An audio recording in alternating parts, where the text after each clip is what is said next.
Hello everyone, my name is Jeff Hastings. In this session, we're going to walk through one of the workflow applications that's available on Performance Bridge.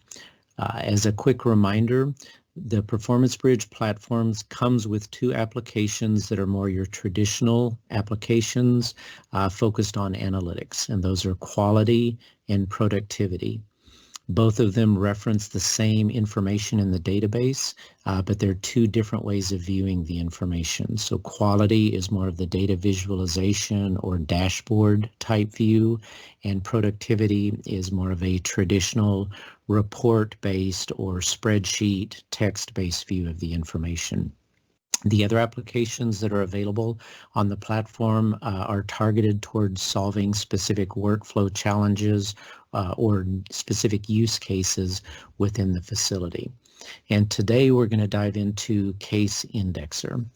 So Case Indexer is an application that's focused on providing a way to group studies together, perhaps for an upcoming conference, teaching file app type of uses, interesting cases that are shared among the staff, that type of a workflow. So that's really what we're focusing on. And this can be integrated in with the PACS system. So you would have the ability, as long as the PACS was able to support it, have the ability to launch this application from PACS and have the accession number, that information passed over as part of the call.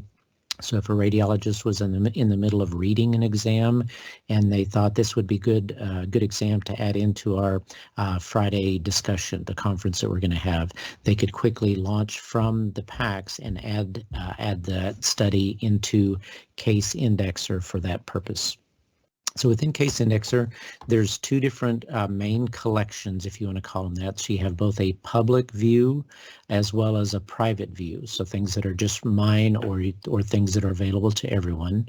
I can select the study, see all of the exams that are in that folder, in this specific folder that's been created. I could view the images directly by launching a URL-based viewer, such as your PACS viewer or an EMR viewer. I could also see additional information about that study.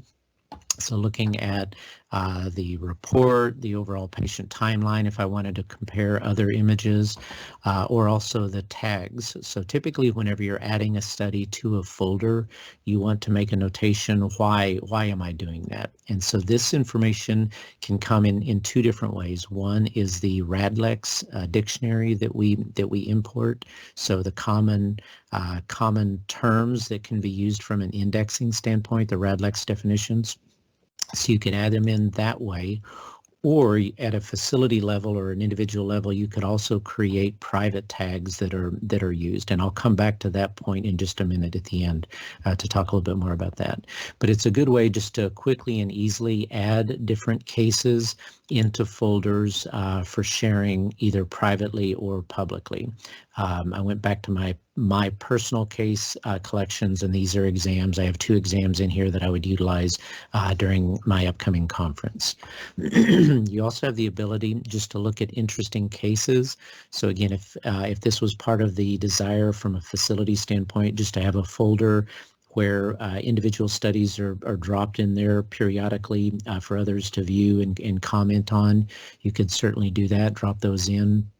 You also have the ability, if you needed to look up a specific exam, maybe one of your colleagues said, hey, I was reading this case the other day, and this might match that research study that you were interested in putting together. If you had the specific accession number or medical record number, you could add that in here, do search, it displays that specific study, and then select it, and you'd have the ability again to view the images, add it to a specific collection like my conference, add it in there, or also go in and add individual tags as needed to identify why you're adding that study and what's the relevance of that study. On the private tags, I said I was going to come back to that.